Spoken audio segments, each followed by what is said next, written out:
Canada के जंगलों में लकड़ी काटकर गुजारा करने वाला 17 साल का लड़का कैसे दुनिया का सबसे अमीर इंसान बनता है। बेहद इंटरेस्टिंग एंड मोटिवेशनल ये स्टोरी है एलॉन मस्क की।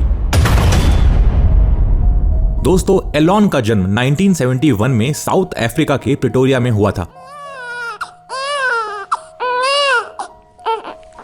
एलॉन के फादर एरोल मस्क एक engineer, businessman, pilot and politician थे और मदर मे मस्क एक सक्सेसफुल कैनेडियन मॉडल थी। तो ये बात तो साफ है कि एलॉन बचपन से ही अमीर थे, बट स्टिल उनकी लाइफ आसान नहीं थी। एलॉन महज 9 साल के थे जब उनके माँ बाप का डिवोर्स हो गया, जिसके बाद एलॉन ने फादर के साथ रहना चूज किया। बट सून एलॉन को इसका रिग्रेट हुआ, क्योंकि अपने बिजनेस एंड पॉलिटिकल लाइफ में बिजी एरोल मस्क एलॉन को ना ही टाइम दे पा रहे थे, ना ही उनके हिस्से का प्यार। इतना ही नहीं, स्कूल में भी एलॉन को खूब बुली किया जाता था। बट शाम को घर लौटकर अपने टेलीस्कोप के साथ अंतरिक्ष की सैर पर निकलकर छोटा एलॉन सब भूल जाता था। बट हद तो तब हो गई जब एक दिन स्कूल में कुछ बच्चों ने एलॉन को इतना मारा कि उनको हॉस्पिटलाइज होना पड़ा। And as usual father Errol आज भी बिजी थे। बट नन्हे एलॉन ने इन सब परेशानियों को इग्नोर करते हुए अपना पूरा टाइम एस्ट्रोफिजिक्स की स्टडी और कंप्यूटर कोडिंग को दिया। और 1983 में जब पूरी दुनिया के लिए कंप्यूटर कोडिंग वर्ड भी एकदम नया था, महज 12 साल की एज में एलॉन ने ब्लास्टर नाम के वीडियो गेम को बनाकर PC and office technology magazine को $500 में बेच दिया। और इन पैसों के साथ साउथ अफ्रीका की डल लाइफ को अलविदा कहकर 18 साल की एज में एलॉन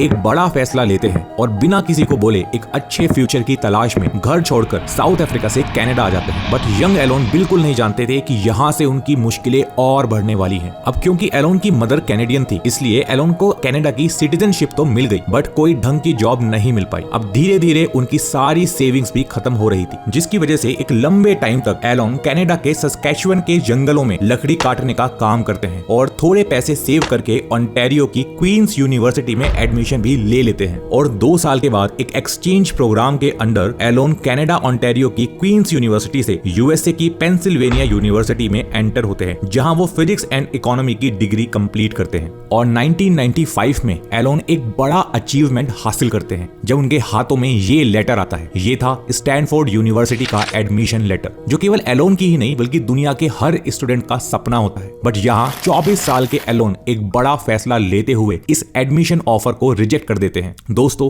1995 का ये वो टाइम था जब इंटरनेट अमेरिका में तेजी से पॉपुलर हो रहा था और 24 साल की एज में एलॉन इंटरनेट के फ्यूचर पोटेंशियल को जान चुके थे। इसलिए वो अपने भाई किम्बल मस्क के साथ पैलो एल्टो कैलिफोर्निया में एक छोटा सा ऑफिस रेंट पर लेकर इंटरनेट सिटी गाइड प्रोवाइड कराने वाली एक कंपनी स्टार्ट करते हैं, जिसका नाम Elon global link information system रखते हैं। बट उनकी लाइफ अभी भी प्रॉब्लम से भरी थी। पैसा ना होने की वजह से वो ऑफिस में ही जमीन पर सोया करते थे और दोनों भाई दिन रात कोडिंग करते हैं और कुछ ही टाइम में उनकी कंपनी कैलिफोर्निया में एक बड़ा नाम बनाने में कामयाब भी हो जाती है। बट यहाँ कहानी में एक ट्विस्ट आता है और 1999 में कंप्यूटर जायंट कॉम्पैक्ट ये कंपनी खरीद लेती है और एलॉन को उनके 7% शेयर्स के बदले $22 मिलियन देकर कंपनी से निकाल दिया जाता है। दोस्तों, 22 मिलियन की ये रकम बहुत बड़ी होती है, जिसके जरिए एलॉन एक अच्छी लाइफ जी सकते थे। बट शायद एलॉन के सपनों के सामने 22 मिलियन थोड़ा छोटा रह गया। एलॉन बिना टाइम खराब करे मार्च 1999 में एक online financial service provider company X.com start करते हैं और अपने हार्डवर्क एंड स्किल्ड लीडरशिप के दम पर कुछ ही महीनों में एलॉन 2 लाख कस्टमर को X.com पे ऑन बोर्ड भी करा लेते हैं। बट यहाँ एक छोटी सी प्रॉब्लम थी। कंपनी के investor and board of director को X.com नाम पसंद नहीं था, क्योंकि वो ऑनलाइन बैंक कम और पोर्नोग्राफिक वेबसाइट ज्यादा साउंड करता था। बट दूसरी ओर एलॉन को इस नाम से काफी फैसिनेशन था। उनका मानना था कि X.com बहुत इजी टू रिमेंबर नेम है, जो मार्केट में उनकी कंपनी को इजी रिकॉग्निशन देता है। इनफैक्ट एलॉन को इस नाम से इतना प्यार था कि उनके पूरे ऑफिस में हर तरफ X.com के लोगो लगे थे और उनकी इसी मैडनेस की वजह से बोर्ड ऑफ डायरेक्टर एलॉन को सीईओ की पोस्ट से हटा देते हैं एंड 2001 में X.com का नाम बदलकर पेपैल कर दिया जाता है। और 2002 में इतिहास फिर से एक बार खुद को दोहराता है, जब e commerce giant eBay PayPal company के साथ साथ X.com डोमेन को खरीदकर 11% शेयर्स के बदले एलॉन को $176 मिलियन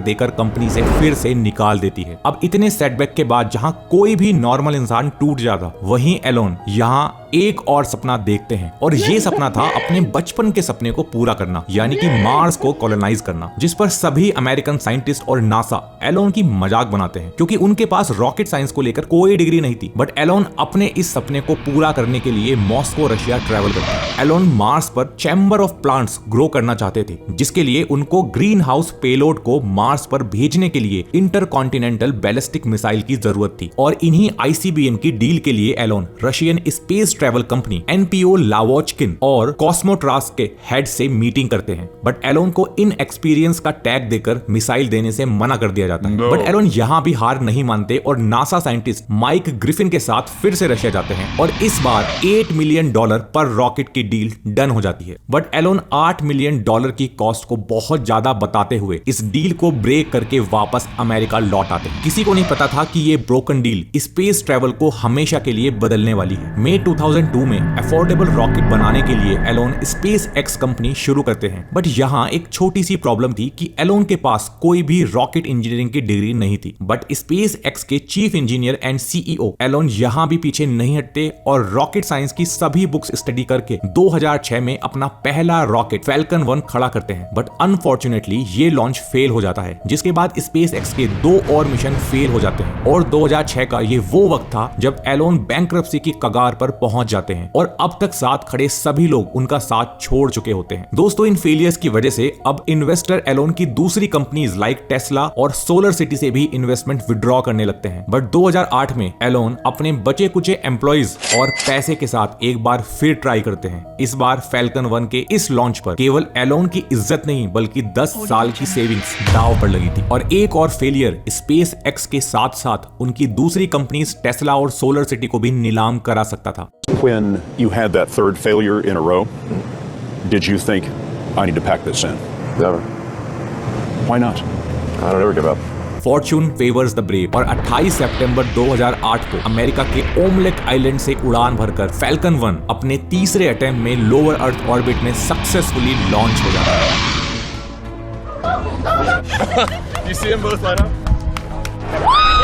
अपने टेलीस्कोप से देखते छोटे एलोन का सपना अब रियलिटी बन चुका था, जिसके बाद 2008 में एलोन के अल्ट्रा फ्यूचरिस्टिक मिशन पर मजाक बनाने वाले नासा से स्पेसएक्स को $1.6 बिलियन का कॉन्ट्रैक्ट मिलता है और यहाँ से एलोन कभी पीछे मुड़ के नहीं देखते। 2012 में स्पेसएक्स इंटरनेशनल स्पेस स्टेशन तक पहुंचने वाली वर्ल्ड की पहली कमर्शियल कंपनी बनती है। 2015 और 18 में लैंड एंड ओशियन पर रीयूजेबल रॉकेट लैंड कराने वाली वर्ल्ड की पहली कंपनी बनती है। 2020 में स्पेस में एस्ट्रोनॉट को भेजने वाली वर्ल्ड की पहली प्राइवेट ऑर्गेनाइजेशन बनती है और 2 वक्त के खाने के लिए जंगलों में लकड़ी काटने को मजबूर एलोन सितंबर 2021 में richest person of the planet Elon Musk बनते हैं। दोस्तों, आपको ये जानकर बेहद हैरानी होगी कि वर्ल्ड में आज तक बस 4 ऐसी एंटिटी हैं जो खुद के स्पेस क्राफ्ट के दम पर ह्यूमंस को अंतरिक्ष में भेजने में सफल हुई हैं। Number 1 Russia, number 2 USA, number 3 China और number 4 Elon Musk. But richest person of earth के पास अभी भी एक कमी थी, वो थी अपने पहले प्यार x.com का पास ना होना और इसीलिए 2017 में eBay से x.com डोमेन परचेज करके एलोन मस्क 2023 में ट्विटर को X से रीनेम कर देते हैं और SpaceX, टेस्ला, बोरिंग कंपनी,